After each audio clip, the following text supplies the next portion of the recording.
Good evening, gentlemen. It's absolutely refreshing and quite invigorating to be meeting all of you in person. In the course of these 2 years, I've interacted with quite a few of you on Zoom and Google Meet, but I'm glad we got a chance to break free from the virtual fatigue and meet physically through this on-ground event. Isn't it absolutely delightful to be meeting in person like the good old times? I'm Sneha Jha, editor of ETCIO, and I'm glad to welcome all of you to this roundtable discussion today.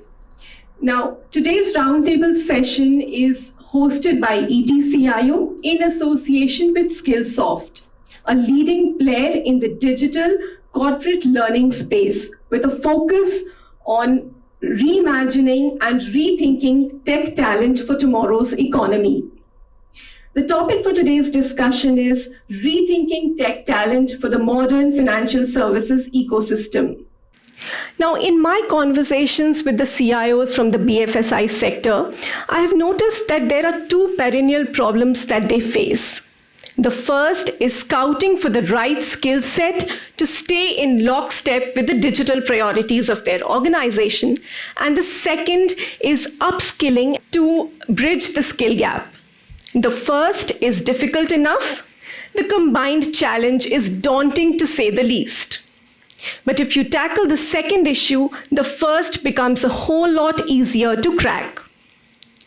There is no denying the fact that there is a need for rethinking tech talent in the BFSI space. Skillsoft's Global Knowledge 2021 Skills and Salary Report noted that 76% of IT decision makers report skill gaps on their team.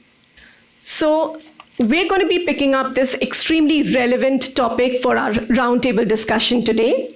We have industry practitioners who've been there, done that, and are here to help. With me today is Apratim Purkayastha. Hello.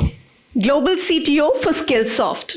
Apratim, welcome to today's discussion. Thank you. Thank you for joining us today. It's wonderful to have you with us, and we look forward to hearing your insights and industry perspectives on this topic.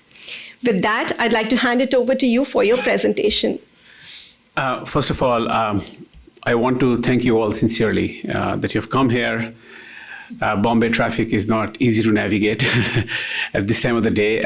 We are very, very indebted. The idea here is not for me to just talk along. So I have a very short 15, 20 minute kind of a level set presentation that I want to take you through to germinate discussion. So we really want you to participate, right? Before I go over there, let me ask a few quick questions. Just raise your hand if you actually have ever heard of Skillsoft. Well, not bad, 40%. Thank you very much. So raise your hand if you have more than, let's say, 50 technology people, programmer, networking, database working for you. That's good, 100%. Okay, so that's opportunity. I'll explain in a moment, right? All of you have more than 50 to 100 technology people working for you, and you have not heard of Skillsoft, half of you, right? So let me tell you for 2 minutes about our company and then get onto the topic at hand, right? So Skillsoft is the preeminent leader in corporate training. The company was established in 1998. We initially focused on, business skills, leadership skills, that kind of stuff, right? We package training like software, video, and you make once, sell many times, become a very, very profitable business. As the landscape shifted, Skillsoft started to make training in technology areas, including databases, networking, operating systems, the core areas that started in late 90s, early 2000s. Times are changing. So with that, we are changing also, and we have climbed up the ladder to talk about things like artificial intelligence, machine learning, data analysis, critical thinking. These are all skills that I'll talk in a moment, going to be very relevant for every one of your organizations. How many of you feel that you have a hiring challenge in terms of getting the right people in the right time? Good. So I think you'll be interested in what I have to say. Give me 15 minutes. I'll run through some charts, maybe show you a quick demo. And then we can open up the floor for a rich discussion, I'm hoping. All right? Sounds good? Yes, Thank absolutely. you. All right.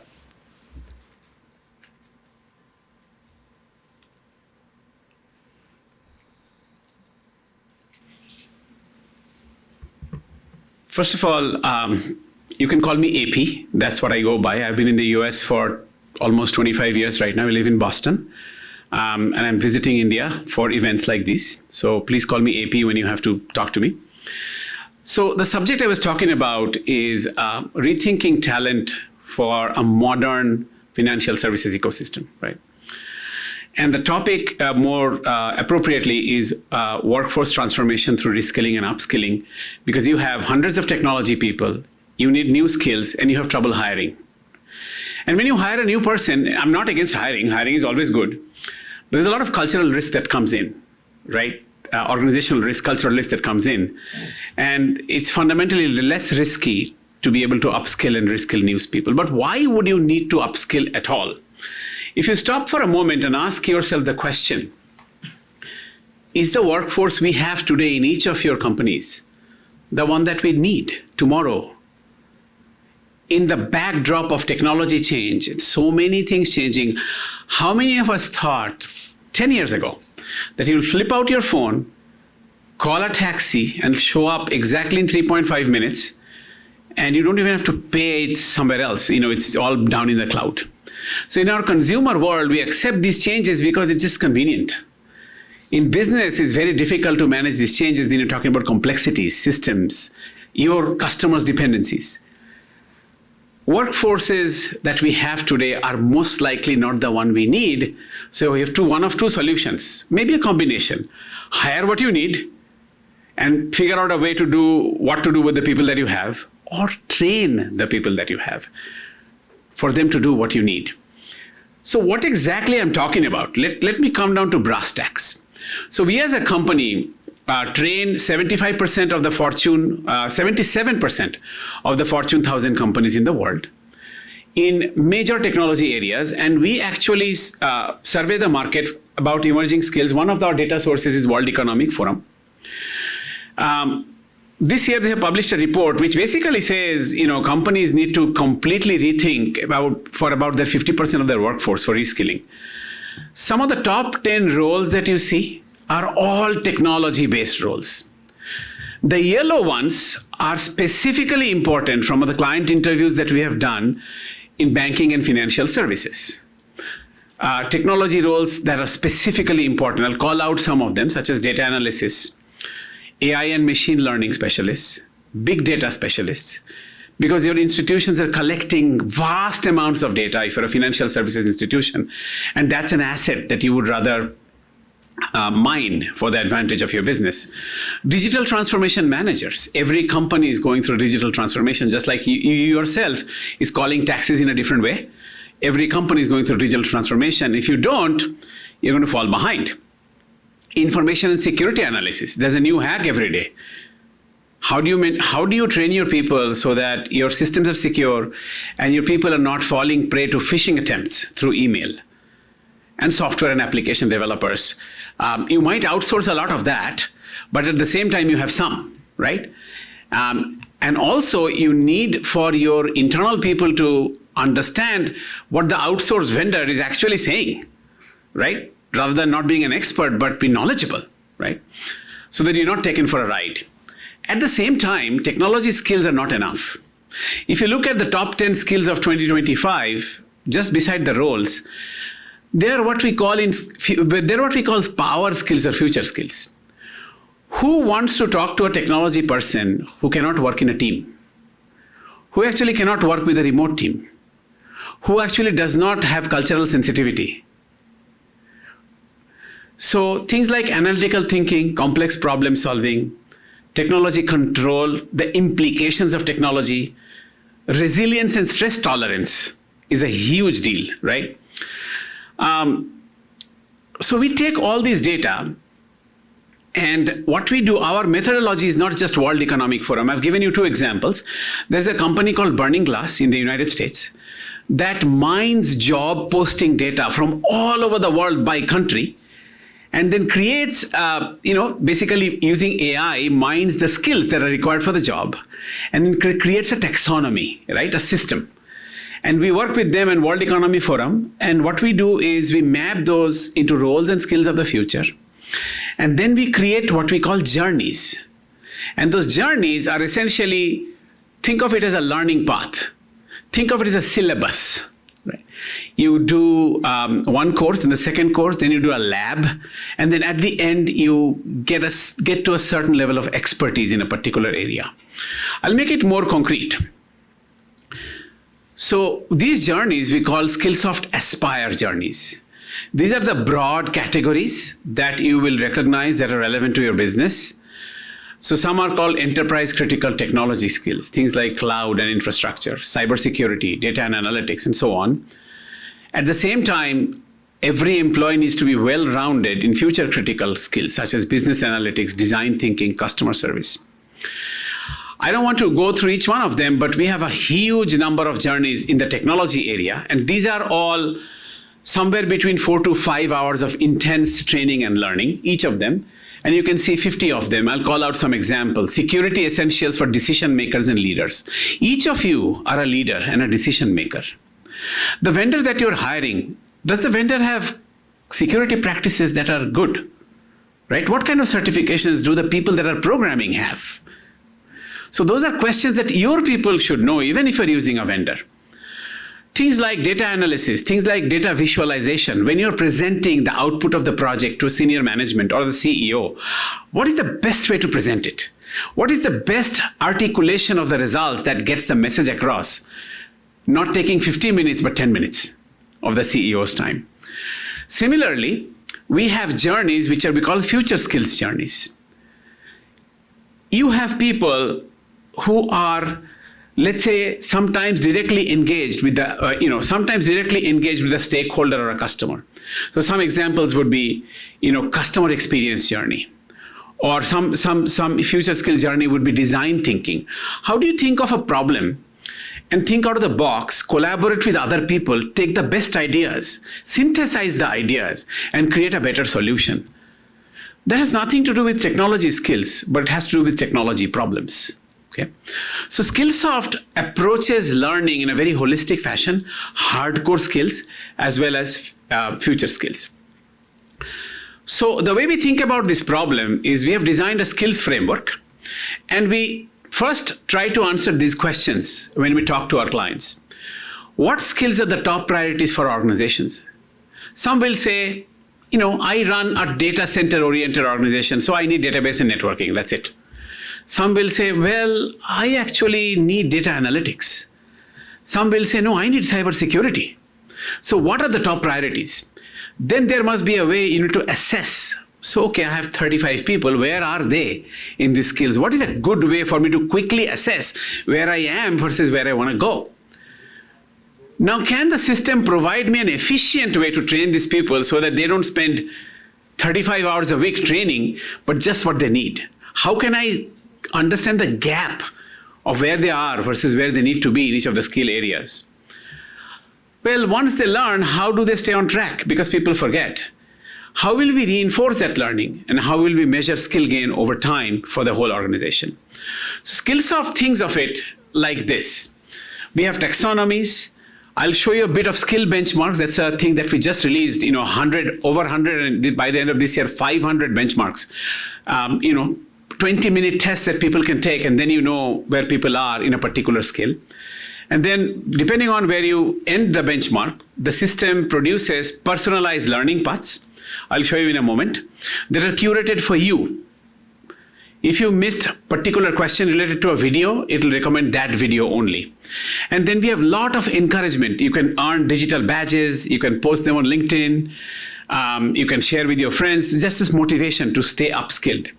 And various other features. And then for your stakeholders, we have reporting capabilities where you can map. I have these 900 people who didn't know Python at all. right? So therefore they cannot do data analysis. But now I'm moving them as a group from beginner to novice to expert. So you can actually measure and report on the skill gain. So let me show you a little bit of what I mean by skill benchmark, right? So this is something that we just released recently. I hope in a moment you can see this. So think of, can you see? Yeah, you can see the browser, right? Yep. So this is something that our customers are very excited about. Okay, let me just maximize the screen here. So you see something called skill benchmark. This is a system we have called Skillsoft Percipio, which is our platform.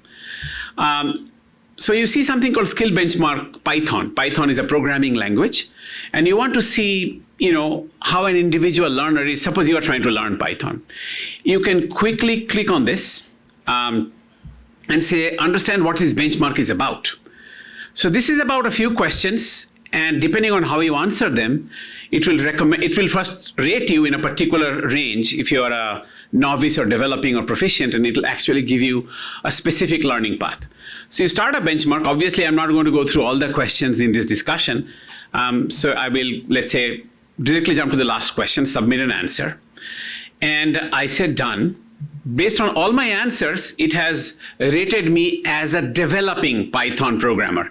You could do this for any programming language, any cloud technology like AWS or data analysis, what have you, or database technology.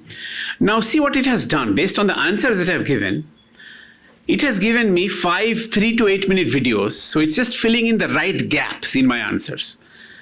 But then if I'm more interested in going in depth, okay, it's giving me suggestions. If I'm ready to spend 30 minutes to learn more about the topic, it's giving me suggestions of that, right? So that's how the benchmark works, and the same content comes from the system. If you click this, you get the right video from the system to learn about the particular topic. Then if you're a stakeholder, you can actually go and see how this team is doing. Suppose you give an assignment to a cohort of 900 people. You can see how they're progressing over time. So you give them an assignment, give them 20 days to complete the assignment, and then you take a sample. You see your average score is 57. Most of them are novices. Some are good, some are developing, some are really proficient. So you get a quick view of, okay, I have 50 people. I need really 50 people to become experts in, let's say, how Microsoft Azure works. Okay, you quickly grade them, and then you see, okay, these people are really good.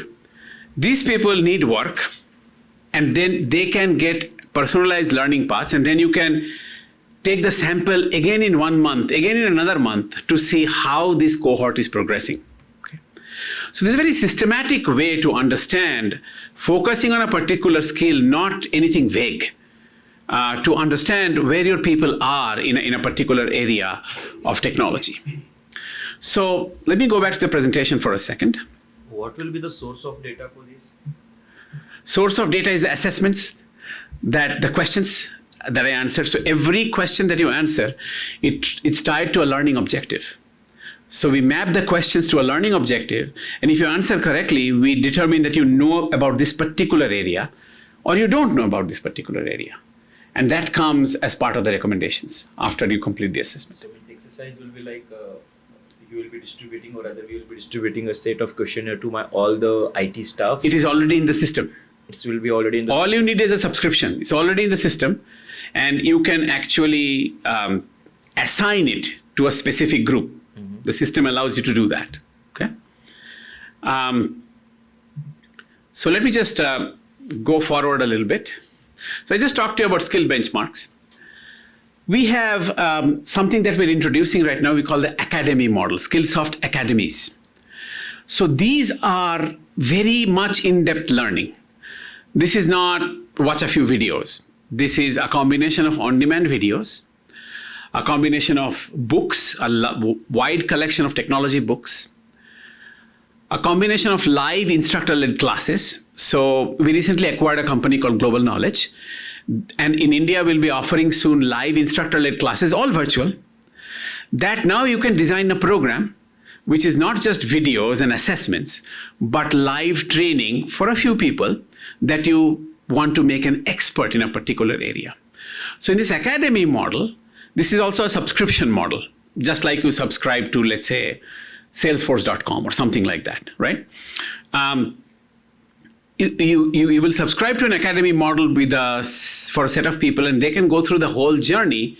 And these are very deep pieces of learning. They will be certification ready. So for example, the 3 academies that we are releasing in June, 4 academies we are releasing: cybersecurity, cloud, agile training, because everyone is adopting agile project management techniques, and also first-time managers, because many of your junior leaders are essentially managing projects, right? They may not be managing people, but managing people in other companies for the right deliverables and in the right time. So we believe they go hand in hand. So these are our current academy roadmap, but we will be releasing probably 20 plus academies, which are in-depth learning. Within cloud, we will specialize in AWS, in Azure, and so on. This is the first set that's coming this year. We recently acquired a company called Codecademy. So this allows you to, on demand, every one of your application developers or data scientists to practice programming in the cloud with Skillsoft Percipio. Okay. So with all of these, you can combine and create the right level of skilling that you need. We are also able to put in content that you have from other sources into our platform. This is an example of many providers that work with us, specific content. Let's say you have project content, custom content in your organization that you want to serve to our platform. There's a way you can upload the custom content to our system, and that becomes part of the training. That becomes same part of the training. So Skillsoft content, like I told you, content from any of these partners like CyberVista or Google Cloud, Wiz Labs, these are all partners that specialize in certain technologies which are very niche and deep, right, that you might need. And if you don't have them in our catalog, and if you want a partner to work with us, you can just introduce us, and these can be made available in less than 3 months with a partner. So many of you might have learning management systems in your organization already, right? So Skillsoft works seamlessly with world's major learning management systems, even various smaller ones in this country. We also believe that learning has to be not just prescribed, but self-motivated. This is like bringing the horse to the water. So we have designed a platform which creates engagement. So the learner feels like going back there, right? Not just because my manager has asked me to do it. I want to do it for my own improvement, and I want to go back there. So we have many kinds of gamification techniques, right? Think of somebody who is an expert in particular area and learning in the system and then sharing a playlist. Juniors in that area can follow that person just like you follow somebody on LinkedIn or Facebook and see what that person is learning. So it becomes like a social system for combined skill development. There are many other things we are doing, such as gamification. Any of you wear an iWatch, that's pure gamification. I have to complete these 3 circles, otherwise my day is not full. So we are doing gamification in a learning system as well. With that, I leave you with this statement. What we are able to do that many companies are not able to do, that we understand the enterprise. We understand the complexities of an enterprise. It's not like you need a simple solution, point solution, because there are many things that you have to think about when you deploy a solution in enterprise. And we have the experience with 75% of the world's Fortune 1000 in many areas, including technology, future skills, as well as compliance. So we upskill and reskill your workforce at scale. And we believe nobody can do it like we can. So with that, I'll stop. I promised you about 15 minutes. It's probably 15 minutes. So I think it's important to talk to each other rather than show many more charts. So let me stop and I'll take my seat. Now? Yes. Yeah. Can I put question now? Absolutely. Would you want me to stand here or go there? No, I'll anywhere, just stand here. anywhere. Anywhere. Go ahead. Anyways, the Please. floor is yours, so you can Please. stand anywhere. Now let's talk about some practical challenges. What you talked about is what is prevailing in the market and what should be the future. And you are scaling people for the future. Now, as a BFSI, since you are addressing the BFSI forum, we deal with a lot of legacy systems. Now, there are two prevailing challenges which we have. One is the legacy system and training people on the legacy system, finding a right skill set to be trained on that particular legacy system and ensure that they deliver as per the expectation of the organization on the legacy system as well. Absolutely. Right? Absolutely. Now, second is with the technologies, technology is evolving every day. There are not every organization is going with the pace, the way industry is moving. Let's accept the fact. Yep. Being a cybersecurity professional, I can tell you that the way hacks are happening today, I would have never thought of. And my team itself is not scalable enough to control that kind of an attack. And not even my team. I mean, probably the vendors who are supporting our business are not capable enough. They are also learning over a period of time. And the major reason behind that is the funding, obviously. Because the kind of funding hackers have, we don't have that kind of a funding to put such kind of a system. Now, when it comes to cybersecurity, what all modules are covered here and how you are ensuring that your modules are updated to keep the organization safe from future attacks. Prevailing, so when we look at cybersecurity as well, so let me go a little deeper. We can look at it from what we know. And there is another portion, what we don't know. We have no visibility of it. How this will help us out in addressing these two problems which I just... Very good question. You talk about threat intelligence companies, they're just sending us emails with all the advisories or IOCs that you should block these IOCs. And many people just delete those. It's become annoying after a while. At least we don't do that. Yeah, you are right. Many people might be doing the same thing because they don't know. They feel that this technology is not there or does not exist in the environment, so they probably delete it. Right. But we as a practice, what we do is we at least block the IOCs so that in future, in case there is an impact, we should be protected to that. Right. So that's the practice we have in place. But yes, coming back to the threat intel, that information is there, but nobody is telling what is the right way to implement it. Absolutely. And nobody is looking at it when somebody is sharing the information, whether that is relevant for me or not. Contextualizing. Right? Exactly. Contextualizing. Exactly. Absolutely. So you actually asked two questions. The first one is about legacy, right? AP, you're standing here talking about interesting things like artificial intelligence, machine learning, but I have a bigger problem, which is, let's say, I have a problem with COBOL, right? Or I have a problem with, a 20-year-old Oracle system, right? So fortunately, most fortunately, I'm not here to talk about Skillsof full library, right? Most fortunately, Skillsoft is one of the only companies that has coverage, extremely deep and wide coverage of various legacy technologies, right? Legacy networking technologies, legacy database technologies, legacy programming technologies, right? At a different conversation, we can take you through our whole library, right? They're also constructed in paths like that, and we have clients such as yourself, and just straight banks, right?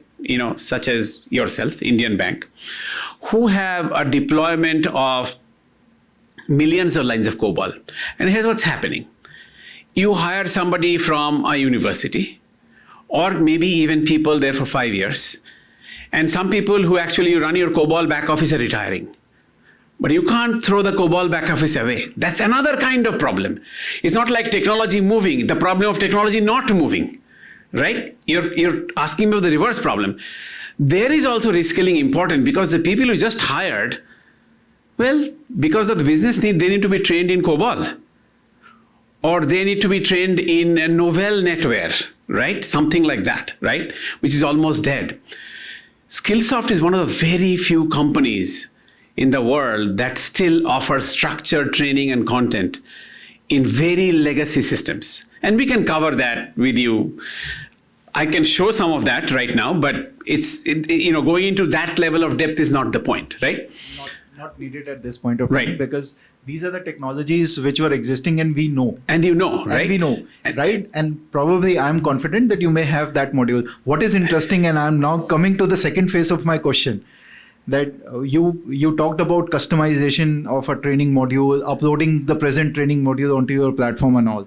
Now, if we talk about legacy system, now I tell you, in insurance company, I belong to life insurance company. Yep. We use a product called Life Asia.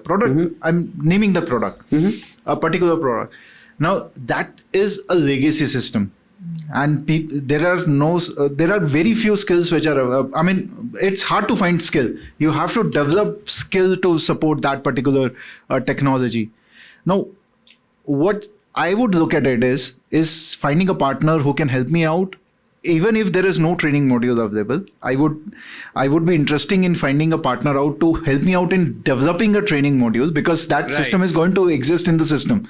Right. I can't phase it out because it requires a huge investment. So I think we work with a network of content developers, right? So you would have heard, for example, names like NIIT, right? They're a partner of ours, right? So Skillsoft directly will not develop that specific content, but you had asked another question. I'll come back to the cybersecurity later, but let's continue this conversation. The answer to your first question, which is a very insightful question, your first question was, AP, you're talking about reskilling for future, but what about reskilling for the past? So I answered that question, right? The second question you asked was, I have very legacy systems which are not standard, for which there is actually no commonly available training module. What we do is we work with a network of partners like NIIT, they're educators, right? So they could partner with us and partner with you to create specific e-learning content that is specific to you, and then we could distribute it. The distribution and measurement and training could be through our platforms. Right? We have done that in many places, right? I can't name this bank, but I'll name this bank, Lloyds Bank in UK, right? They're one of our premier customers. They do content development with a partner of ours so that they can deploy in our systems. So that's also a pattern that we have seen. Because we've been in business for 20 years. So that's a pattern we have seen. The reason we are having this conversation with you over here is that we have not been able to gain the mind share. This is an attempt in gaining the mind share that we have all of this. Shifting to your third question, or the second question. The second question was, AP, you talked about cybersecurity, you talked about, training about cybersecurity risks, etc. But there's so much noise out there. There's so much noise out there. How do I know what is a fake threat? What is a real threat? How do I process all this? That was the gist of your question, right? I'll answer it in two ways, right? One way is what you call security awareness, right? It's very important. Because what happens in the worst hacks in the whole world is the weakest entry point is the human being, right? Somebody clicks on a fishy email and hell breaks loose. Ransomware infects the laptop. Through the laptop, ransomware goes into the server and you are toast, right? So training every employee, what we call security awareness. This is not hardcore technology. Is actually a curriculum, security awareness, and we continue to refresh that as new threats come in, right? Because security threats are coming, it's a cat and mouse game. Nobody can stop the game, right? But you better be the cat than the mouse. So the way to be the cat than the mouse is basically subscribing to a program like Skillsoft, where we take the ownership of not having you swim in those 100 alerts and emails, but we give you curated content, which is refreshed every month, every 2 months, right? For the best of knowledge we have, because we have experts in this area. So prevent the lowest common denominator of hacks, which is your people, right? Now, the second question is more about culture, right? More about culture. Who of you actually have a Chief Information Security Officer in your organization, CISO? Some of you have, some of you may not have. Good CISO, there's a difference between a good CISO and a bad CISO. A bad CISO fills up forms for compliance reasons, okay, and checks boxes. A good CISO will go into different parts of the organization, look at the processes, and look at the technology gaps. So, and then work with the people to fill those technology gaps. So it's a combination of the CISO's domain expertise with the people who are running the domains. I'll give you a simple example. Suppose you are using a cloud service for some reason, right? Suppose you have subscribing to some kind of cloud service. You may be subscribing. It's very secure and all that. But you know what people do? People don't update the access when people leave the company. Most common problem we have seen is that people don't update access control to their systems when somebody leaves the company, and all kinds of hell breaks loose about that. Now, that's not about technology. That's actually about process, right? So we teach that in our cybersecurity curriculum for CISOs and non-CISOs, common people, right? So your questions are very insightful and very good. Unfortunately, we see this too many times in the marketplace. And we work with the largest organizations in the world. Some of the largest, for example, life insurance companies are our customers. I'll give you an example. USAA, right? USAA is a $40 billion Fortune 80 company in the world. One of the largest Skillsoft customers. So we have seen the state that you're mentioning. The CIO of USAA is a personal friend of mine. She has now called me saying, AP, I've just entered this organization, and this is the state that you're just describing. Very legacy systems, very difficult to protect. There's no efficiency. She has millions and lines of COBOL, and the board is asking her to cut $500 million of budget. How does she do that? At the same time, not compromise the quality. And she can't hire COBOL programmers. So she's in a bind, right? Not different than yours. Anyway, thank you for the questions. That's the reason I raised this question, because this is a common problem, specifically if you talk about Indian companies. It is going to be there, and it will. It's not just Indian companies. There's nothing wrong with Indian companies. It will be everywhere. It is more or less everywhere. Everywhere. Right? True. That is why this conversation is very relevant. I happen to be Indian, but I work with global companies. So you happen to be Indian, but your problems are universal. Why I said that, because especially if you talk about Western or European countries, they have a process of refreshing the system after some time. You would think. Yeah. I may be wrong there. Everybody has budget challenges. That's true. Everybody has pressures. Their economies are at least not growing at 8%. Our Indian economy just grew at 8% last year, right?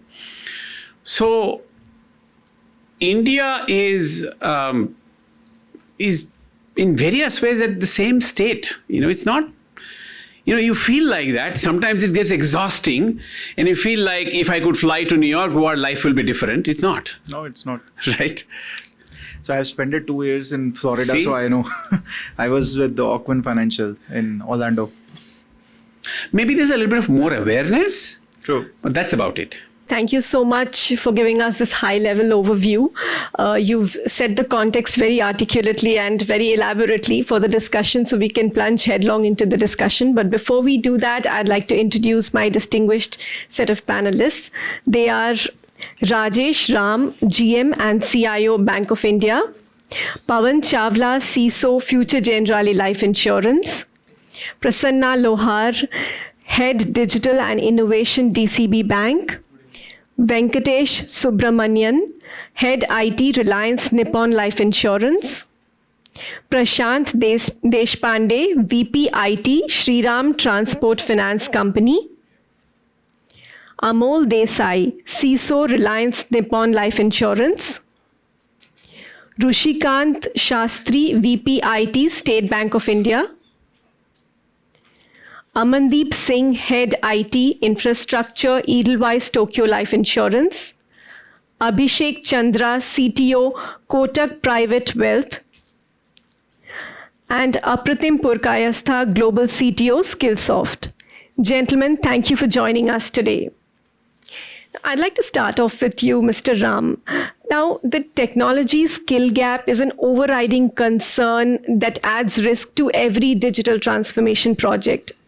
What are the various ways in which the skill shortage is impacting your technology innovation plans, and how is it preventing the IT department from living up to its vision and mission of agile adoption and digital innovation? See, I come from a public sector bank. You understand, we have the challenges of hiring. Once we hire, we don't fire. Okay. So that challenge is there with us. So we have existing set of people and we do upskill them. We have institutes across the country and normally we nominate them. Challenge is that the career graph for our people is different once again. And we do upskill people at each stage of their roles. Mm-hmm. Challenge comes when new technologies are coming. So we train those people in the new technologies. By the time we are bombarded with different other versions of digitization, recently we are coming with technologies that's changing so fast, and we immediately try to onboard those technologies to remain in the competition. Now, what happens is the people whom we have skilled, they do not find it so attractive to once again reskill them in other technologies, and this group is very small. So there is an organizational inertia, you're trying to say, or a resistance to change or learning? No, they are quite interested, only to the extent of learning, not putting it to use. Okay. So, which is what the inertia and the change management issue. So right. So those are the typical problems that as a stodgy bank, traditional bank, that you face. Correct. But we have people who have upskilled them to a certain level. So that percent is very small. So say 10 to 15% are the skilled guys who are upskilling themselves, and who are the ones who are the pillars in the department or in the vertical. They have a different career graph. And right. Those are the people who are pulling others together. Right. Do you also see this the problem of attrition? Because if you upskill or multi-skill an employee, then they also become very marketable, and they will sell themselves to the highest bidder in the market. Do you see that threat when you upskill people? No, that threat is always there, but I always encourage that. Okay. By the time they leave the company, they have already contributed a lot. Okay. So, Mr. Chandra, I'd like to move on to you. In your observation and experience in your wealth management space, what are some of the most specialized digital skill sets that will help drive digital transformation and agile methodologies? And where do you think the skill gaps are most alarming? So I feel what's happening is the industry is very ironically placed, where there is a set of huge number of wealth managers in the country, which are erstwhile banks, erstwhile NBFCs, and then we have this whole new set of wealth tech firms. And wealth tech is growing as what our payment industry was going a few years back. And that brings a big gap between what the existing organizations were doing, where their tech was placed, versus what wealth tech is, right? And business-wise, everyone wants to catch up because wealth organizations weren't investing at the same level in tech. The tech team and the skill sets of the tech team have got left behind. So if you look at it, almost 70-80% of the wealth management organizations today who are apart from wealth, so I'm not talking about the new age, all would be lying with most of their platforms monolithic.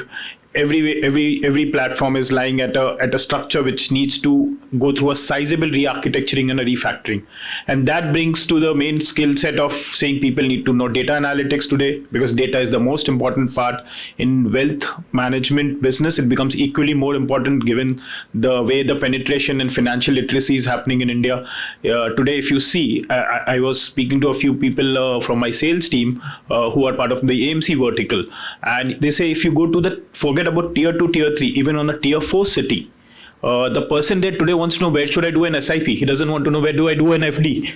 So that's the level of financial literacy which we have reached today, right?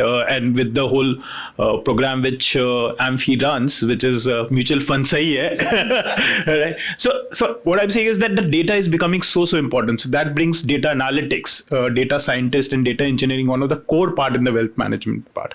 The second is the whole part of saying that we want very light, quick to action platforms, and that requires Angular to be in place, that requires React to be known, that requires REST API framework. And people are still stuck with saying, okay, let's go and do batch jobs. Let's go and move files across platforms. So that whole shift where real-time execution and real-time data availability is very important. So it has to start with a cultural change and then bring that technical skill set in place. Right. So business models are changing, strategies are changing, mindsets are changing, and like you said that there's a need for rethinking of tech talent because of all of that. Correct. Abhishek, I find your answer very enriching, and I think we should talk more. Sure. All right. Now, Mr. Lohar, cloud, data science, AI, and ML, these are some of the glaring areas that require attention and investment, especially in banks. As an IT leader, how are you focusing your efforts in trying to, maintain a steady supply of skills in some of these areas?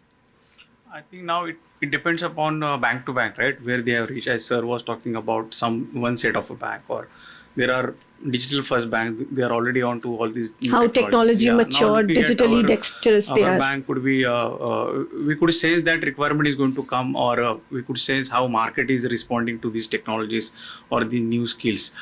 Typically, if you see these skill sets you spoke about primarily at infra side, where we look at how cloud computing can be adopted, or on a new business model side, how big data can be adopted. At our end, we always look at who are all the skilled guys who has appetite to learn something new, right? So that's how we create the structure around, structure in the sense COEs around cloud or AI, ML or big data and so on and so forth. And wherever it is required for external trainings, we align those trainings for those internal guys. Primarily, we have always started with some partner or some helping hand who will help us to handle our internal journey to move on to these new technologies. I think this is really helping us, the type of bank we have, so on. That's the approach. And at the same time, on a larger, like the new developers or millennial, they always look at for new technologies. Are you guys working on cloud, or are you developing on a cloud? Sometimes we say, yeah, no. I think sometimes with a happy mind, we say, yeah, it is in our roadmap and so on. So that gives a trigger. So those triggers were in 2016-17. So far now, we know that our next development, UATs, QAs will be on cloud, which is already happening, right? Or any new skill set we are hiring, we look at whether they are aligned with the cloud journey, or any new development which we are doing today with a partner or internally. We'll see whether it is easy to migrate those applications with containerization, Kubernetes, a lot of best practices are coming in. I think that's how it is helping us, so on and so forth. There are some skills which are path-breaking skills which will come up in the future, right? Mm-hmm. So on those lines, our HR is always aligned with those dedicated courses. Again, it goes to the partner or having internal mentors around those technologies. So as a combinations, we are going from one orbit to another. But every orbit has a challenge, right? So say example, today, 2022, if you look at cloud, it's a high priority from board or MD is looking at the adoption of fintechs and how fintechs are giving challenge or collaboration to the banks. All of a sudden, now we are collaborating with fintechs. So all of a sudden, your X number of customers can go 10x or 100x. So even in the backend, we need to keep that kind of infra ready. So we are making sure that the journey has to be on that cloud adoption. Say example, today we have monolithic APIs or ESB. It has to be there on a cloud. At the same time, we are giving challenges to the existing traditional partners to make their application on cloud ready. See example, today core banking or some of those trade finance or lending systems are not on cloud. Even if they are on cloud, it's not a cost in the sense centric, like it takes a lot of cost. So that challenge, we keep on challenging them. So there are some outputs coming from those partners. Yeah, you have said 3 years before this has to be done. Yeah, we have come up with this product. But it also has a product maturity curve to look at it. So I think this is the way we are. So a partner-centric approach has helped you accelerate your digital transformation and also try and bridge the skill gap to some extent. Yeah, it's a combination. We need to identify internally who are the champions who can take up that responsibility around, say example, cloud. Somebody already knows how to manage data center, train them or... so identifying change evangelists. Yes, absolutely. This is what we have. Say example, on a data or a big data, we identified some of those internal champions and they recruited some of them. And to start with, as you said, partners. But now today it is a completely in-house. This is what we look at it. I think that's how technology maturity is also helped. Say example, 3 years before we started, hardly anybody was aware. So dependency on partner, but now today it's completely in-house.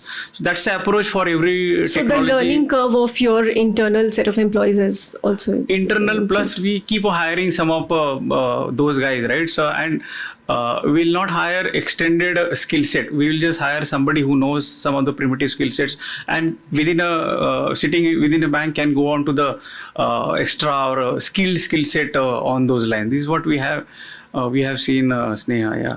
Right. Mr. Subramanian, how has the technology skill gap, especially in the area of digital skills, how has it impacted your innovation agenda and the response time of your IT department? And what are some of the proactive steps that you're taking to identify skill shortage within your department and plug those gaps?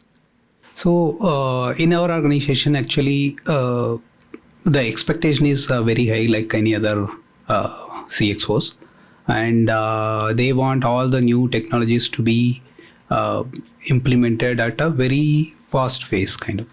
Okay. So then, how we are handling it is we are upskilling people, and then we go with the partners to identify whether they have the right skill sets to incorporate, and we map the solutions with new technologies available and the technologies with any other business problem. So these two mappings also done periodically. So we have a digital roadmap and digital review that is happening on a periodical basis, during which we will present what are the new technologies that are available and the partners availability, etc. And then we will ask the business to adapt to that. And then we create a business case and go ahead with it. But definitely there is a challenge with the existing employees to get them upskilled to that level, because even though if you get resources, you never know what is their skill set levels and whether the price that they are quoting for those resources and project, whether it is reasonable or not, because we are also new to that. So that is the biggest challenge, and there is always a budget constraint on all these companies, because we are all service providing companies and IT is a part of it. Mm-hmm. Right. So that is also to be balanced. So that is the biggest challenge. Budget is the key challenge. Correct. I would say. Yeah. That's true. Now, Mr. Singh, moving on to you. From an IT infrastructure perspective, there are some most in-demand skills that are required in the areas of advanced cloud networking, AI ops, security, containers, performance management. How are you balancing the demand for these skills with the supply of these skills within your organization? So if you ask me, especially when I talk about Edelweiss Tokyo life insurance space, okay, so what we have done is in IT infrastructure purely, we are ensuring that all the people within IT especially from IT infra team, is in-house training has been given to each of them. Now, for example, we are moving to the cloud. We are already on a cloud journey, and we are using AWS and Azure. So we are managing the cloud also in-house. We are not outsource any kind of specialized partner or any kind of, you can say, vendor who is actually managing. So what we have done today is since we are having an enterprise-wide agreement with AWS, AWS is providing us trainings. So AWS is helping us in building a DevOps kind of platform, how to take care of security on a cloud, what are the kind of how to manage a data lake on the cloud, and so forth. So there are various training programs which we by default get from AWS, since we are on an enterprise-wide agreement with them. However, what I feel is there is still be a need of some kind of specialized training which AWS is not able to fulfill, which he has actually rightly pointed out. Then we are looking out for some third party kind of partner, which we said to HR, bring some third party partner who can give us a training on the go, so that who can give us 1 or 2 days kind of training, and then eventually we'll manage a show and then try to give the training while we doing a projects. Now, for example, if you're migrating to some kind of new technology, we are moving to D365 platform and the other platforms. So what is happening over here is there is a huge gap what actually the team was earlier doing using an on-premise solution. So in order to fulfill that gap, what we said, spoken with Microsoft and the other partners who are available, to give them a kind of crash course and then eventually arrange a kind of full-fledged training once we actually move the entire workload on cloud. So that kind of strategy we are adopting over here. But what I see over here is the training which we are imparting over here is more kind of, we want a practical approach to be added to that particular training, rather than only giving a kind of basic stuffs or kind of giving a configuration commands and all those things is not going to be helping in that particular scenario. They actually want, there is a problem coming in that specific area, how to handle that kind of problem. So if there is more case studies to be involved in the kind of training program, that will eventually help to understand the problem very well and what kind of recommendations or the solutions to be implemented, that will enable the existing engineers to work much more faster and efficiently. Right. That's what I feel. Correct. Now, Mr. Deshpande, we are seeing that there's a lot of dependency on the vendor partner for providing the skills. But there are times when even the vendor partner does not have the relevant market-ready skills, because now it's a full-blown war for talent between the BFSI companies, the IT companies, the fintechs. So what do you do when even your vendor partner is not able to give you timely and robust kind of a support with the skills that you need? To just start with, for a Sriram group, actually, as he was asking how many tech guys you have. So we are lucky that way that my tech team is more than 1,000 people. Okay. And we support the entire group. Okay. And I have something, a company with a AUM of 4,000 crore to almost like 1,40,000 crore AUM. So all type of group companies are part of us. And yes, we follow the model. Again, we partner with the vendors. Okay. So even when we built a data center, we partnered with Wipro. And it's like we go into agreement where we'll say, half of the team will be mine, half of the team will be yours. So we work with them. It is not like, we just enter into agreement and we are just slipping. So everything we ensure that, even tomorrow if partners moves out, we are there.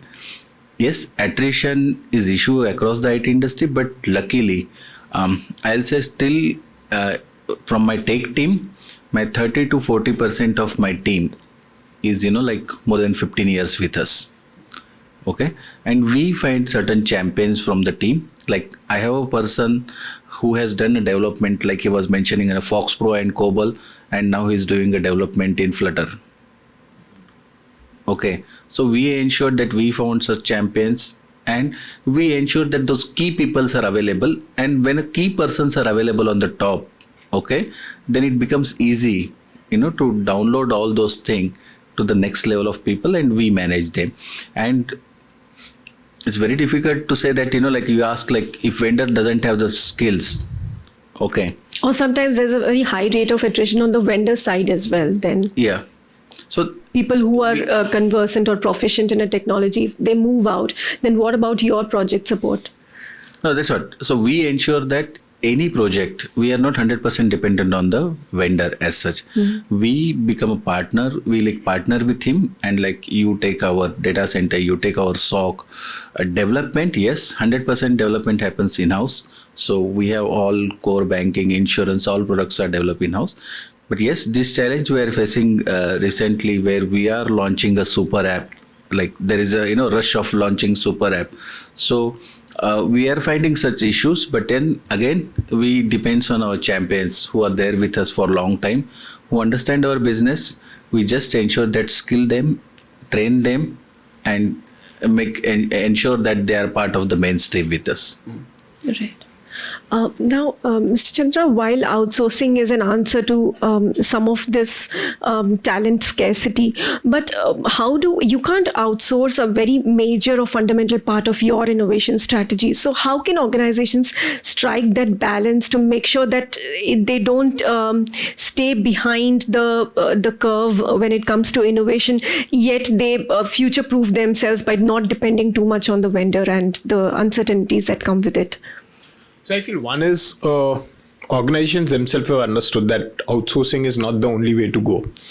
That was the flavor of the business, I believe, in between 2010 to 2016, 17, 18. But of late, over the last 3-4 years, everyone has started realizing that there's sizable amount of internal talent which is required. One, that brings longevity. Second, what also we see is, given today's or last 2 years of time, right? It's a lot of people beyond tech who want to get into tech and digital. A business person who till yesterday always felt I was business and technology is something which is at a value chain lower, today actually wants to get in, right? So it makes actually a good cohort when you bring these people together. So even, and a lot of these project teams are also very multidisciplinary. Tiger teams. Correct. So getting these people also trained, and that's something which even I keep telling my tech team members, right? Gone are those days where business used to not understand technology.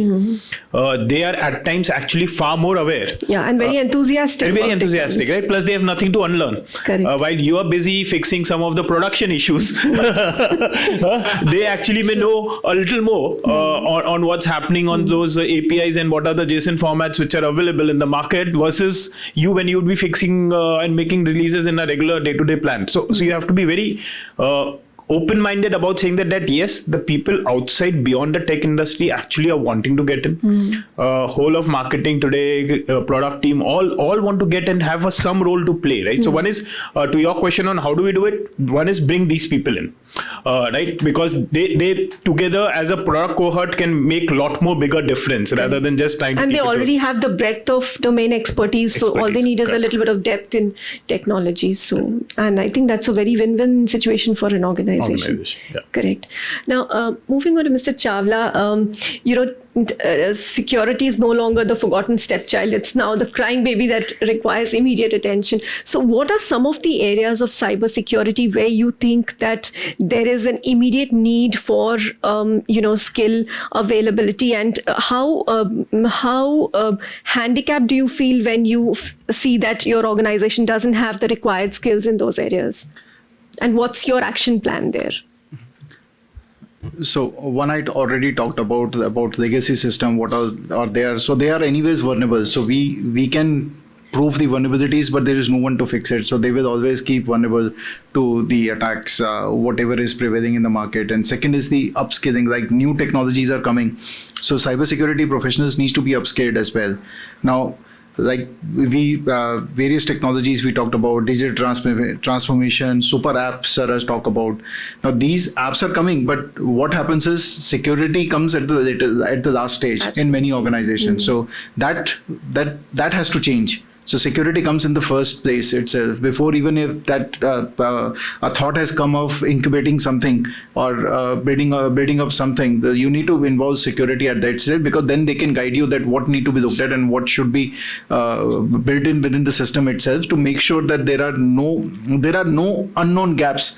Correct. When it comes to a launch. Right.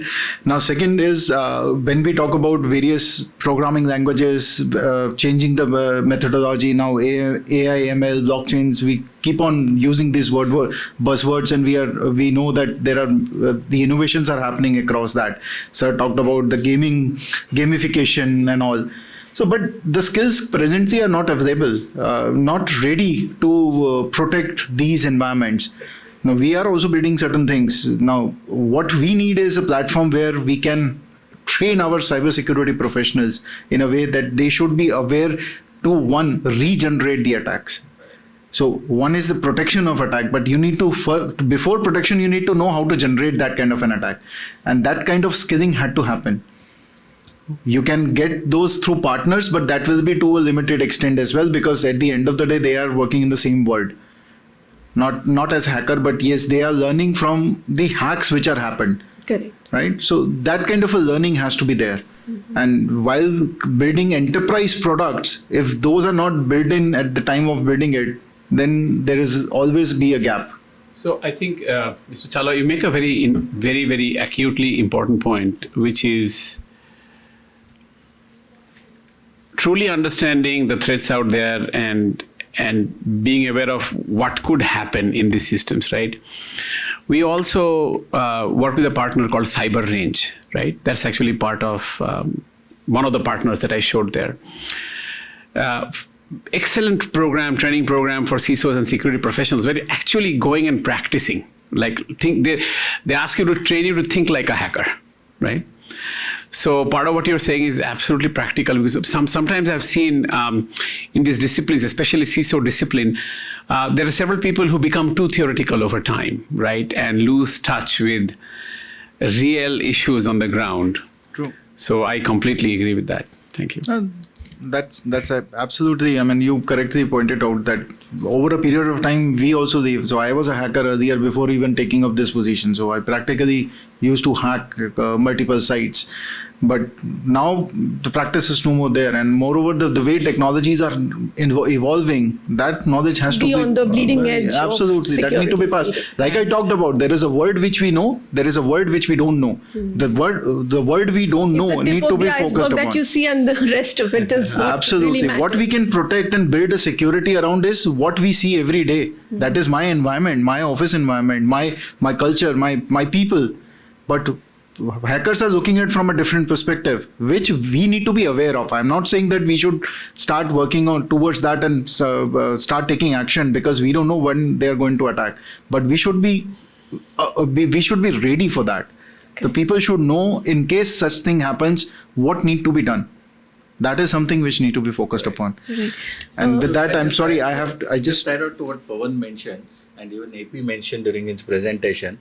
What I feel is that you cannot be expert. The way things are changing, you cannot be expert. But you should be knowledgeable to implement the right control. You know, like most of the cybersecurity as of today, the controls are readily available in the market, and people rush to you like you take a 0-day attack. People will say 0-day attack, okay. But then we should have a team with us to ensure that out of the available controls, which one is the right and which one is manageable. So vetting the vendor on the right parameters is important. So we should be knowledgeable. So that helps us, absolutely, to mitigate the things effectively.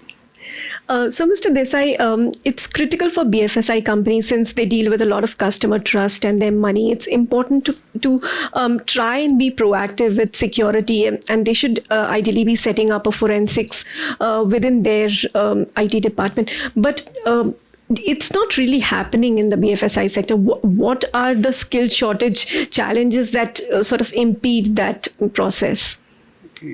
Forensics is one area where there is the skills or the knowledge has to be very holistic of all the systems, end to end rather. And people with such a wide range of talent set who are knowing end to end systems, right from development, from the application up to the core, like what goes on the wire network. So identifying those people and retaining, having those kind of skill sets within the organization is very rare. So that's the reason why forensics is usually outsourced. Okay, and because of that, the training needs for pushing to your people, pushing your team with the forensic expertise is very tough, because it requires that entire length of the journey of that the entire breadth of the IT or the application has to be incorporated. It's a very vast journey. It takes career lifetimes to arrive at forensics.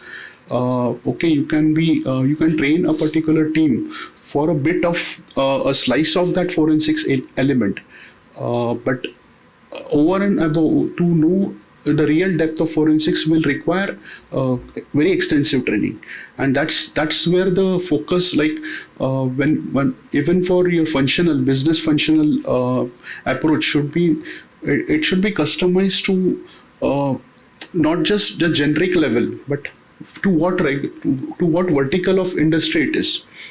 To specific verticals, maybe banking will require a different set of training, and usually it happens that we try to offload it to the training partners, or rather it is that somebody from the team who is in charge of the learning development, up to their benchmark only the content is developed. We are very rarely getting industry inputs or the global inputs on what the training about that vertical should be. So it's that integration has to be the crux of the learning platform. So then only it will be able to deliver what is expected out of it. Otherwise, it's typically like a tick mark exercise when it comes to compliance. Like you have completed, say, mandatory trainings for XYZ areas, regulatory trainings for XYZ areas, but the real awareness doesn't come out. You cannot capture, or you cannot benchmark the trainees who have attended it. So it should be customized, it should be relevant for them. And second thing is the approach of the management also is a crucial factor, where something on L&D is attributed as a cost center. Correct. Okay, so that is one thing which has to change. Mm-hmm. Unless it is results are shown, some ROI is really sizable ROI is shown up to the management, they will always see it as a cost center. Correct. Both qualitative and quantitative ROI has to be demonstrated. Correct. Mr. Shastri, you've been very patiently waiting for your turn. So you have at SBI, you have a huge IT shop, a very large IT team, and you also work extensively with vendor partners. What, according to you, is the right approach to handling the skill set shortage problem in terms of what level of outsourcing, what level of providing extra training to employees, upskilling, multi-skilling, and do you think organizations should also start a sort of internship or a graduate training program which could also bring market ready skills to them at an early stage? First and foremost, when it comes to digital transformation or what you call breakthrough innovation or something new, we are not going to put AI in some ABC project. There is something new. If we envisage something new, then there is a process in place. When I say process in place, the process is bifurcated into functional and technical. Functionality wise, even if it is a technical flow, maybe something like, we are not much bothered. We have extensions of in-house resources, employee, whatsoever it may be. So that is taken care. But when it comes to technicalities, so as sir has rightly mentioned, there is something called hire and fire. Once we hire, we don't fire. But hiring itself is always a big process. Okay, so if I want to bring something new, if I get some, that I want to bring something new, one project is coming together, I cannot onboard my in-house resources immediately. If I want to buy from the market, there is a process. I have to float an advertisement, then a test and GD and a hell lot of things. And then again, the scrutiny process for hiring the right source of talent. So the organizational bureaucracy, the red tape. It's very difficult. Okay, Mm-hmm. so what is the option left? Functionality, as I said, I have taken care. The second thing is I have to onboard the partner. So that's a step one. So whenever any requirement comes, I have to make sure I have to have a right partner with me. In that context, if something, as you might have asked to sir, that what is the challenges you face, or what if vendor doesn't have the right set of challenges, I guess that should be taken care with your SLAs only. If that is breach, your project can go for a toss. Because I say, and again, partnership and all these things, we may not afford to do, rather than legacy organization, they don't entertain this partnership kind of, even if I have the lengthy ID team, but they, like we expect is they should have some sort of know-how, they should overlook or they should supervise this thing. I don't expect my IT team to work and do the coding in partnership, or rather I don't want my IT team to be expert in AI, ML or cloud computing. They should know how, they should supervise and manage the show. If something goes wrong, so for me, a biggest challenge will be I have to totally dependent vendor. If the vendor doesn't have the enough technical efficiency or technical skill sets, then it may be possible that my project may go for it. Also, my challenge will be that they should have they should do the training and all this thing, because our projects ideally is a big project. We don't have a couple of months or 6 months of project. There's another side of the coin. Sometimes a vendor might have the technical skills but not the domain expertise, and then it's really important to marry the two in case of a successful implementation. How do you deal with that challenge? Because even that can make sure that the projects go kaput. That's what when I started my talk, I said that any requirement is bifurcated into functional and technical things. When you say domain expert, that is a part of functional stuff. Okay, so that is already taken care. So even if it is any domain expert or subject matter expert, whatsoever is required to take care of functional requirement, that is taken care, and it always works in collaboration manner only. So whenever there is a business requirement stage, or maybe you can say architecture designing stage, it's always our functional team will sit with them, and of course their functional plus technical architecture team will sit, and that is always a good. We have never come across as a challenge. To answer your last question, that was very interesting actually. Some of the private banks and some of the public sector banks also, they have come with something called organization, because as I said, hiring in public sector banks is very difficult, because we have to go with the laid down process as said by the regulators and government. So we can't just, of course, we have started with at higher positions, we do hire people for contraction, all these things, but then I can't hire, rather I won't get the desired tal if I say someone, please join me for contractual period, irrespective of the remuneration what I offer. So that's like, we have tried, we have attempted, but not a desired result we have expected. Organization kind of stuff, I know few of the public sector banks or the private sector banks, what they do, they have started enrolling themselves in some of the institutions, maybe some university, wherein they have started offering the courses. They will do the master's degree or something like that, and they will enroll, they onboard, they have some contract, or rather than bond, I will say that you cannot quit the organization for the first 2 years, something like that. But again, offline information, we didn't try this, but again, the offline information that haven't resulted the desire, because the curriculum or the organization setup or academic setup, what they do it for the couple of years may not be relevant when they actually onboard. So again, the same sort of training is required when they onboard. So that way, somehow it was not workable, as I have received response from my fellow colleagues. So as of now, what is way forward? Again, the same thing. Again, the other thing is like, if I start thinking of having a partnership or collaboration effort in our organization, there is frequent transfer and all these things. You cannot keep up people for more than 3 years or more than 5 years. A policy already established. So till that time, he is ready to deliver, or rather than deliver, I'll say ready to expert for working as a collaborator in a partnership where he need to switch or he need to quit. And there is something last but not the least option is available for attrition. He will definitely get a good option in market also. So that again, collaborative or partnership may not, I am not visualizing in the near future. As of now, we should be in a position so that we can get best out of the outsourced vendor. That's what our policy in coming future also, that should be there. If we, of course, training and all these things, that does help, but then that is a way ahead, that if we can equip or if we can train, or rather if I become, or I deliver, or I extract best out of my resource to get the work done from my vendors, that will be the future for me. Thank you so much, Mr. Shastri.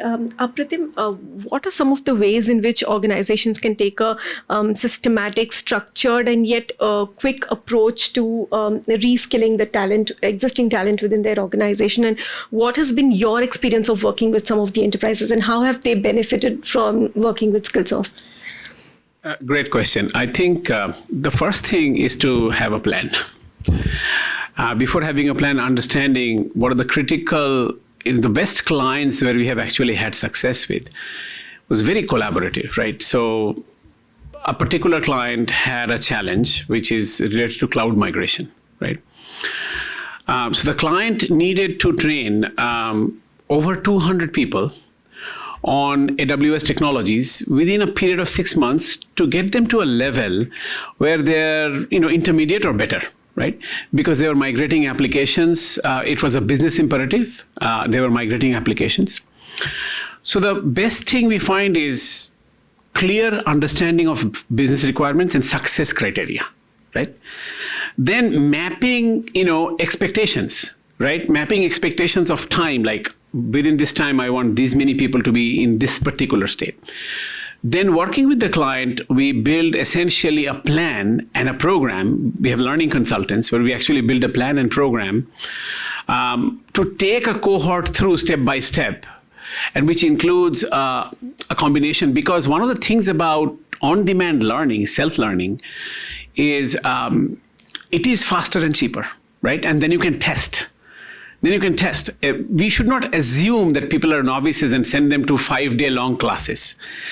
Out of the 5 days, 4.5 are actually wasted. Half a day, they really get something, and that is what we supply with virtual instructor-led training. So what we have seen working is a clear curriculum design, breaking the curriculum into on-demand portion and live portion, and then progressive testing and assessments, like I showed. So that is a recipe for success. But if the requirement is unspecified and you don't really know, you have a vague idea that I want to train in cloud, right? That often goes to waste. Okay.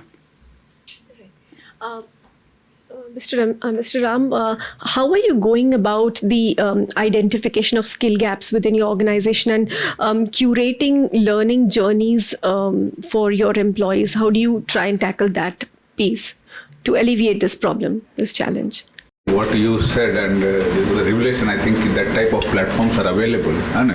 Because the way even our children at home, the way they are learning virtually, that's very revealing. I think a lot of information is flowing to them very quickly.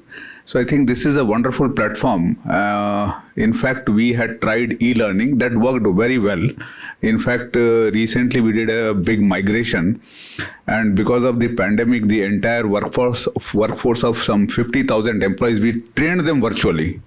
So imagine something practical was trained virtually. So the power of virtual training is very much there today after the pandemic, and it has become very relevant. The skill gap, what we are having, as you said, we used to put them in trainings in various institutes across the country, and there was good peer learning also there, which is lacking in your virtual mode. In peer learning, you learn more as when we meet. So that is there, but I think a combination or the hybrid mode is the future. So you learn when you are free because you have lesser distraction. You sit in the house for 2 hours in a weekend, you can concentrate and learn, and then you have a hybrid type of peer learning, as you said, you conduct classes, virtual. So I think that's the future, and very true key employee who learns today. I was a bit critical, that's only the bottom part of the pyramid. But at the end of the day, what happens is these employees at some part of their careers, they will put to use whatever they have learned. Great. So that is always there, that relation is there. But always, as we rely on the major, the people on the top of the pyramid. So these people are the ones who will always be throwing value of the learnings which we are imparting to them. Mr. Chandra, do you feel role-based curation and blended learning programs could be an answer to this challenge? Yes, I feel role-based programs are very, very critical. I feel the way I look at it is that, now the strategies get defined every 6 months or every quarter, right? It's also a time where at the same time you also start assessing where your talent is lying today and identifying the right people to play the right role in that program and then picking up programs quickly. We have seen it very effectively, VILTs being very effective because with the flexibility which is being offered, even if you are offering a hybrid working approach and saying 3 days or 2 days in a week you need to come to office, the remaining 3-4 hours of travel which is getting saved in Bombay can be constructively used in a VILT program, right, which was fully getting wasted. The team members are very excited because they find that that's very positively coming to use the time for themselves. And when you give this curated, tailored programs, right, which makes their interest in place, then the VILT becomes even more effective, because then he's not doing just to do a tick in the box of those mandatory trainings, but he's actually doing because the person is enriching himself and is feeling that there's a career growth which is coming for him. Correct. Picking up from that, Mr. Lohar, how can organizations leverage the enterprise learning platforms to help employees build their skill sets across the entire arc of their career? See, again, it happens based upon enterprise to enterprise. And typically what we have seen, any of those organizations in 2022 want to become better organization, their HR department always have a right tools, right path for functional as well as technical trainings. It is all available. But as you rightly said, right, strategy is defined these days. Rather strategy, tactical plans or tactical changes into the learning curves are happening very progressively these days. Let's say example, it happens because of a peer bank or peer organization pressure also. Yeah, this bank is doing well. They announced something app or something like that. Super apps you spoke about, right? So all of a sudden, can we create a team which can really build internally? Or somebody's announced, oh, big data or data relevant innovations. So where are we? Why are we not doing it? So more or less now some standardization is coming into, at least in the Indian banking sector. We need to have a data officer, or we need to have a CISOs, which was not there the role 10 years before, or we need to have some kind of a digital officer. So these kind of things are coming. So either it happens to hire from out or to create internal guy who knows organization more better. What is happening extensively now, how do you create a digital culture, right? How do you create a digital culture for every employee out there? Mm-hmm. And which doesn't come all of a sudden. It comes as a one stroke from some MD or somebody says, no, I think we are lagging these things all about, right, at an organization level. And so typically it may happen, we say example, we collaborate with some Skillsoft and they come and based upon that organization time, they lay out a plan, to have a plan, right? Who will have this kind of a knowledge, or like X kind of a knowledge, or what is meant by RPA, automation, right? So it has to be learned by some champions in operation department, which will be act as a some accelerator partners for IT.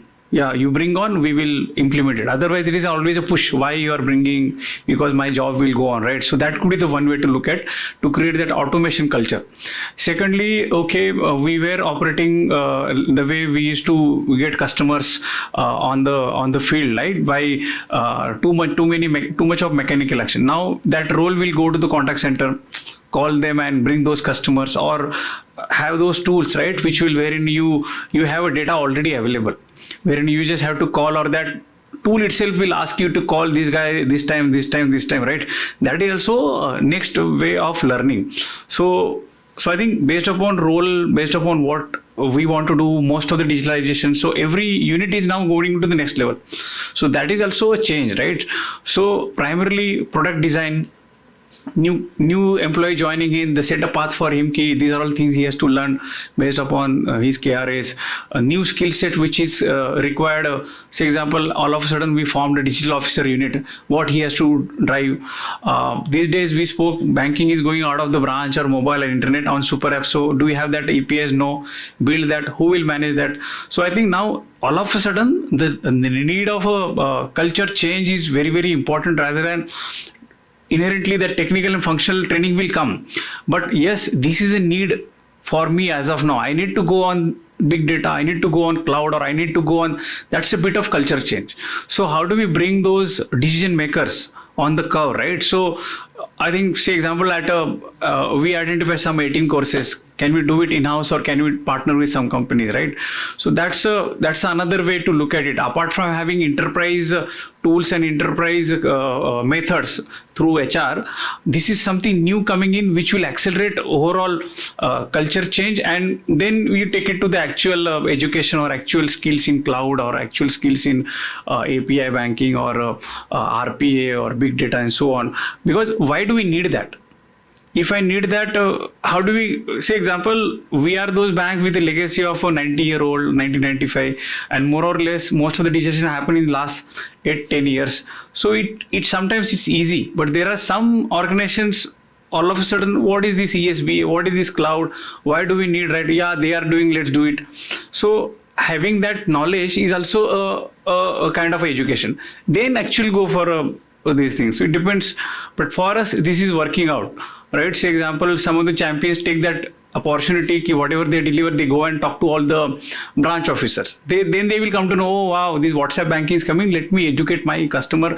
Don't come here, go on WhatsApp. Or there are many other methods wherein you can banking with the bank. So it is a overall shift from one orbit to another. So culture change really plays a major role. Another role which is being now coming up with the regulators role. Now regulators comes and says, bank, hey, how many, okay, you have CTO, what is his degree? What's his skill? So now they are now laying it down. This much minimum education has to be there for CISOs or CIOs or MDs and so on. And if not, they should complete this kind of a cybersecurity course, or there are many more courses. They are now making it mandate, right? And during those IT examination, they are asking these questions: is it really happened, not happened? So we have to present those evidence and so on. So it is going in the regulators also. Now if you see some of those announcements by RBI, there has to be some digital unit. So all of a sudden they will ask who is managing it, right? All of a sudden we make sense for some of those banks who are building the digital units. Yeah, we have to do this way or that way. Like UPI we had. Now they are talking about some UDIR, right? Universal, some kind of a complaint handling. So how do we do that? Do we need extra people from out or a partner? So something coming from regulatory arms or regulatory units who are helping banks, that is also enforcing to learn something new. Yeah, I think internal plus external things are also very, very important. Third angle, like partners also talking to us. They come as, sir, don't you know that now DR is not required, it has to be in sync, right? So how do we get into that knowledge? So partners are also coming us, meeting us and giving some kind of a GAN. These 7-8 things we should know. So it's not one partner, it's a combination of partner, and how do we meet partner, for what purpose? That's how we learn. Yeah, this is something new need. Like say example, they will come SD-WAN. Have you not done? These are those advantages. So all of a sudden that infra head will go back to CTO or CIO, present it. That's how he'll create another pool of a team under him. So partners, regulators, internal culture shift. So I think it's all coming in together. I think that's why we need partners like Skillsoft who understand what's happening in the ecosystem and put it in a platter. Mm-hmm. This is required because this is what is happening in the ecosystem. Yeah. So Apratim, as an industry practitioner, can you talk about the evolution of learning and development and reskilling programs? How do you see it shaping up in the new normal? What are some of the trends that you see evolving going forward in the next 12 to 18 months? It's very interesting. What I see is, and it's actually largely influenced by the pandemic. I think the pandemic has taught us a lot of things, right? It has taught that you can be reasonably effective for a few days working from home. And when you need to collaborate, you come to the office, you work with your colleagues or do something face to face, which is like this. This is very difficult to do over Zoom, right? So what the trends I see is what we are beginning to call blended learning, right? It's a combination of self-paced, on-demand learning, the 3 hours that you mentioned, right? 1.5 hours you can watch an IPL match, and 1.5 hours you can upskill yourself, learn something new because you have that passion, right? Or your manager has told you that, this is where the company is going, the tactical change or strategic change, right? So that's where the on-demand part comes in, the self-paced part comes in.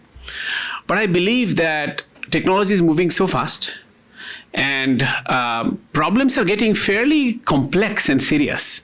You mentioned SD-WAN. You just cannot pick up SD-WAN like that by just watching a few videos and clicking a few times, right? You really need to attend instruction. But fortunately, the pandemic has taught us that we can be in touch with our relatives using Zoom right? So you can actually get live instruction and get the peer coaching or peer knowledge through Zoom. That's what Skillsoft is bringing to the market. We're calling it blended learning. The academies is nothing but blended learning. It's a combination of self-paced and scheduled virtual learning that holistically develops a skill and also gives you a sense of community. So that is a major direction we are seeing in the marketplace. Right. Now, Mr. Shastri, upskilling is also a very cost-effective way of keeping pace with the changing technology cycles. So, how do you arrive at a cost-benefit analysis for upskilling within your organization? Very difficult. I would say it's very difficult to arrive at the CB analysis if I want to upskill, reskill, or what so it may be. Okay. In fact, I will counter the other discussion points also that e-learning and that role-based certification also we have introduced. We also nothing new. So when we introduced these models and everything, there were hardly any volunteers. Okay, there were hardly any hits or something like that. Of course, the intention was rather upskilling and reskilling because that was not for fun. If I'm introducing some e-learning or role-based, I want my internal resource to be equipped to manage the show, of course. So that was, I was not getting the desired result. So what I did, I have linked that learning and role-based to my KRA. Mandatory. Okay, chalo, we call it as a mandatory learning now. Now people started doing that. But again, whether I am getting the desired result, when I extracted the data that was in the month of Feb and March, people were just boarding me and my system was going down. Ideally, I was expecting that people should learn and implement in the role, but that was not working. So yeah, this kind of model requires some sophistication because we have the bold assumption that upskilling and reskilling voluntarily my employee will do it, but that doesn't happen. Actually, that bold assumption doesn't happen. So, and we cannot force also as we don't have a hire and fire kind of stuff. So my biggest challenge remains that whatever I have, what are the resources I have in my kitty, how to upskill, reskill first and foremost in an effective manner. Otherwise, of course, I have all the platform, but if I'm not getting this result, there is no question of the CB analysis and all these things. First and foremost, how to inculcate that habit. That's the biggest challenge for me, number one. Number two, once I inculcate the habit, I should have a policy from top to bottom that the people who has been trained for ABC technology should be placed for that job. Say, for example, I have invested for some certification for ABC, 15 people, and they are not working in that job, or maybe they be transferred in some few months. Then again, my entire CB analyst will go for a toss.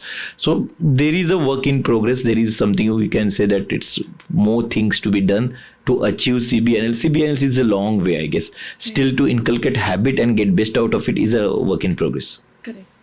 I think with that we'll move into a quick wrap up. We'll take quick sound bites for each of our from each of our panelists on what exactly are your steps and action plans towards reskilling over the next 12 to 18 months within your organization. We'll start with you, Mr. Ram. Yeah, see, I think this is a certain question. I'm not prepared for that, but anyway, I can always think of it. This is ongoing. I think I'll put it in this perspective. Any concrete steps that you have in mind, like an action plan for the next 12 to 18 months on how you're going to focus on this as one of your challenges as an IT leader? How are you going to solve this problem? Yeah, as I said, training is ongoing. We have been training people over the years. This is an ongoing process. And today, during the discussion, what has come up, that is equally true that we should have some scoring methodologies. As you said, that his knowledge is 60%, 68%. The gap portion will be covered. I think in the presentation, what AP has said that the gap is to be covered. I think that's a very good approach. What I plan is that we should also have some mechanism of testing the employees who have undergone the training, give them some incentives, give them some certifications, and then use these employees in that particular area. So I think, and then we can divert these type of, because now as we have been discussing that new technologies are coming up very fast. I think in the virtual mode, we can immediately train them, give them a certification or a test, and find out which are the employees who are best suited, and then deploy them in those areas. So I think going forward, this can be a plan which I have immediately thought on this spot, and that we can follow, I think. Right. Mr. Deshpande? My first suggestion to AP will be like, we don't have our management always says that we have a DC culture rather than a AC culture. So my sales team doesn't sit in an office, they're on the street, because my customers are truck driver. Okay, my customers are senior citizens. So what I feel is that, role based, yes, I do understand, but at the same time, okay, the major challenge what we have, the end user, they are saying that we can link with KRA and everything. Practically in our scenario, it is not possible. Okay, I cannot force them. I cannot link with KRA, because their business shows that they are capable of doing the activity which they are doing, and if they're doing a good business, they know their business what to do. And if you see in our business, we are an NBFC. My 60 to 70% my staff is feet on street guys. Okay, so we need we don't want to scare them with the assessment. Okay, the learning has to be there. We have a platform called My Coach. Okay, we do train them, and as Mr. Shastri says, we had the same problem. Okay, if you force them, if you link with KRA, they will do it, but then when they're achieving the desired result is the issue. And second, one more thing I'll say, people are scared about the assessment. Okay, our objective is to give them the knowledge, and effectively, though assessment is required, we have certain challenges that the people we have, they are not even we don't graduates are also not my sales guys. Okay, because we need a people who understand the truck industry. We are in a used vehicle finance business. We need a people who understand the truck. So the training has to be the end of the day. It has to be train the trainer kind of thing, and the language is a major challenge in the country. Okay, so what we follow is that we follow a separate mechanism for a regional guy, a separate mechanism for the state level guy, and when it goes to the branch manager who trained effectively, we need the multiple layers of those training platforms where a branch manager is in a position to give the same training in a language or in a way the feet on street guy understand at the branch level. So we have got more than 3,000 branches. Each branch we have 20 sales guys. So the training has to be effective. The same training which a guy from HO understands, it has to be break easily so that the state guy understand, then the branch understand, and then it goes to end. Right. So that is a challenge. We need to plan it effectively. If you force them, you won't get the desired result. Correct. Mr. Singh, very quickly, how do you intend to increase your investment and attention towards reskilling and multi-skilling your employees? So we are looking out for a partner, to be very clear. We have already started speaking with Udemy and the other players in the market. So, and HR is already working on that, and I think some kind of POC sessions were also arranged by them. So we are looking out for a good partner for training, and multiple partners is also required, because each and every partner is actually not having skills what I believe is to be getting from a individual partner. So you need a multi-partner kind of approach in order to get a better outcome, because as a IT overall structure, if you ask me, it is very dynamic. Now lots of things which are coming up, and there are few things which may be good at Udemy and the other things may not be, you are not able to get as part of your enrollment with Udemy. Then you have to look for some other options. So we are closely working with HR on onboarding a good partner, 2-3 good partners. That's point number 1. Point number 2, we are also looking out for certifications. So we want people to certify themselves. Rather than we giving training and then eventually they are not doing anything on certification, we want them to certify.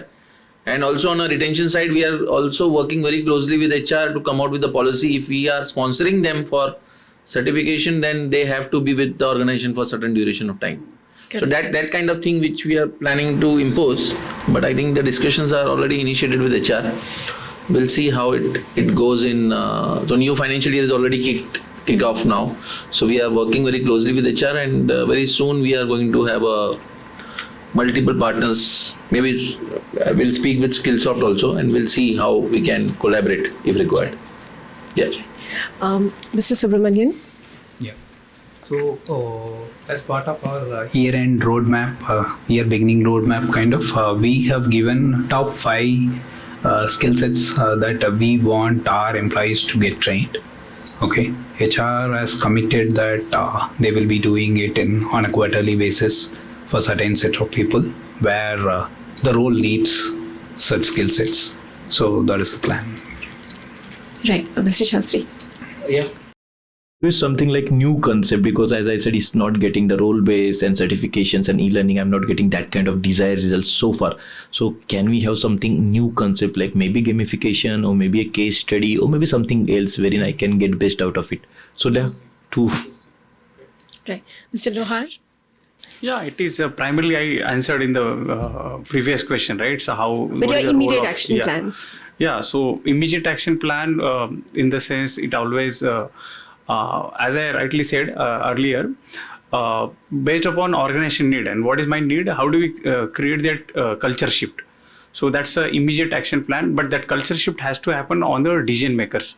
So primarily not from the top decision makers, but some of those executives or VPs, right? Whether they also need to understand what is new coming in. Say example, most of the time as a innovation officer or there are some champions out there, they propose new business models. It doesn't happen. So I think immediate need is how do we create that's what I said, makes sense for us to talk with the Skillsoft and come back how it can at an enterprise level we can have regular programs, right? So it's not a specific need on cloud or RPA or something, but it's a combination of all. How all this technology knowledge or functional knowledge can take us to the next level.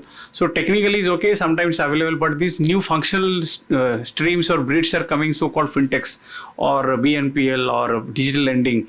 So these are all concepts, right? These concepts also inculcated into those decision makers, how current retail banking liability or assets can avail this functional knowledge. So it's a mixed match of both functional, technical, some kind of awareness programs which can take you to some subject oriented or some actual training programs. Yeah. Mr. Desai? For me, the priorities in the next 12 to 18 months would be to increase the level of security by design or development. Security which is tied or baked into the development process, and for which training or the secure coding etc. trainings to the relevant teams, different application teams, has to be at par on some measurable level to identify that gap where what kind of secure coding training needs to be delivered.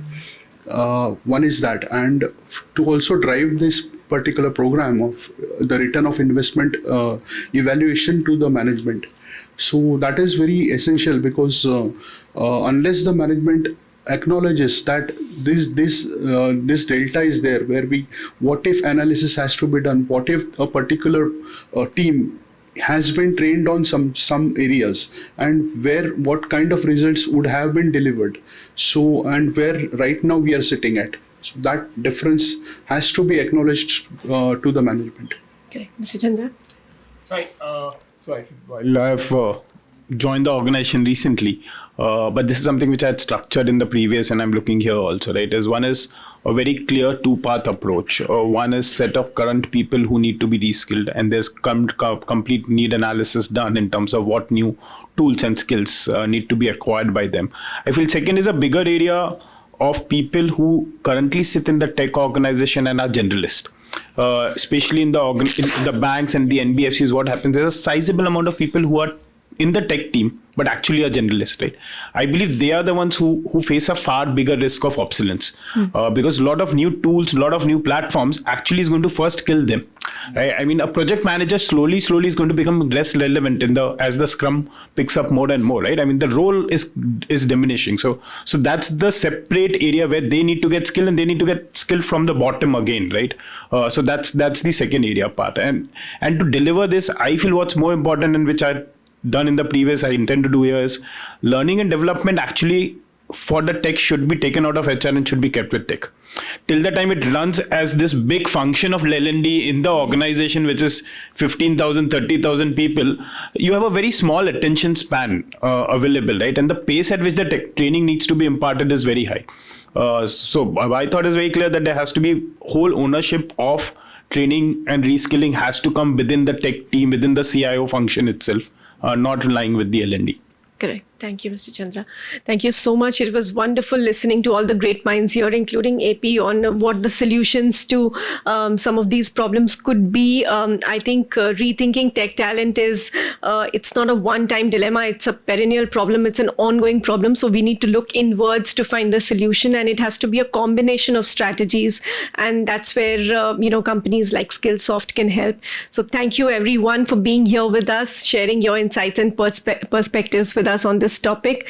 I thank you once again for your time and your insights. Truly appreciate it. Thank you. Have a lovely evening, all of you. Thank you.